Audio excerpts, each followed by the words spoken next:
நண்பர்களுக்கு வணக்கங்க. நம்ம சேனலில் வீடியோ போட்டு ரொம்ப நாள் ஆகுது. நான் வீடியோவே போகிறதில்ல. ஆனால் நம்ம சேனலோட க்ரோத் வந்து ரொம்ப நல்லா இருந்துச்சு. ஷார்ட் பீரியடில் ஒரு 1500 1600 நீங்கள் இப்போ இருக்கிற சப்ஸ்கிரைபர்ஸ். ரொம்ப கம்மி பீரியடில் எனக்கு சப்ஸ்கிரைபர் நிறைய பேர் வந்தீங்க. ரொம்ப சந்தோஷம். ஆனால் அதனால் கரெக்டாக கொண்டு போக முடியல. ஏன்னா மன உளைச்சல். பேசி பேசி பேசி பேசி ₹1 பிரயோஜனம் கிடையாது. ஒரு மாற்றமும் வரப்போகிறது. அதனால் நான் வந்து வீடியோவே போகிறதில்ல.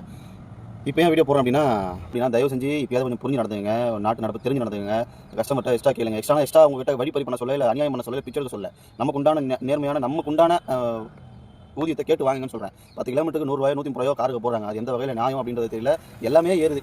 எல்லா பொருளுமே விலை ஏறிடுச்சு. ஆனால் நம்மளோட வாடகை மட்டும் தான் ஒன்றும் ஏறல. அது ஏன் இந்த கார்பரேட் கண்ணுக்கு தெரியல அப்படின்றது தெரியல. அவங்க ஊர்லேயும் எல்லாமே இருக்குது, எல்லாமே நடந்திருக்கு, எல்லாமே ஏறி இருக்குது. ஆனால் இந்த துறை சார்ந்து மட்டும் எந்த ஒரு மாற்றமும் நம்மளுக்கு கொண்டு வரவே இல்லை. அதனால் ஓட்டுற நீங்களாவது கொஞ்சம் மண்டையில் ஏதாவது வச்சு மசாவோட யோசிச்சு என்ன விலைவாசி இப்போ விற்கிது, நடைமுறை என்ன நடந்துட்டு இருக்கு அப்படின்றத யோசிச்சு புக்கிங் எடுங்க. கஸ்டமர்கிட்ட பேசுங்க, புக்கிங் எடுத்துகிட்டு போங்க. ஏன்னா கால் பண்ணுறாங்க, புக்கிங் வருது, நம்ம கால் பண்ணுறோம், இவ்வளோ கேட்குறோம் அப்படின்னா அசால்ட்டாக கட் பண்ணுறாங்க. உங்களுக்கு வண்டி வரும்ன்ற தைரியம் இருக்குது. ஆனால் தயவு செஞ்சு பாருங்கள், உங்களை மாதிரி முட்டாளுங்க, நீங்கள் உண்மையாக சொன்ன முட்டாளுங்க தான். உங்களை மாதிரி முட்டாளுங்க இருக்கிறதுனால தான் ஊர்லேருந்து கிளம்பி வந்துடுறீங்க. இங்கே எதாவது கட்டலான்ட்டு.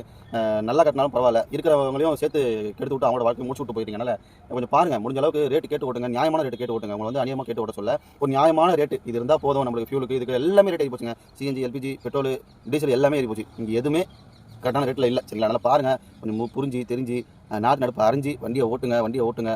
பைத்தியக்காரத்தனமாக வண்டியை ஓட்டாதீங்க. கத்தி பிரோஜனம் இல்லை. பார்த்து நீங்களே முடிவு பண்ணிக்கங்க.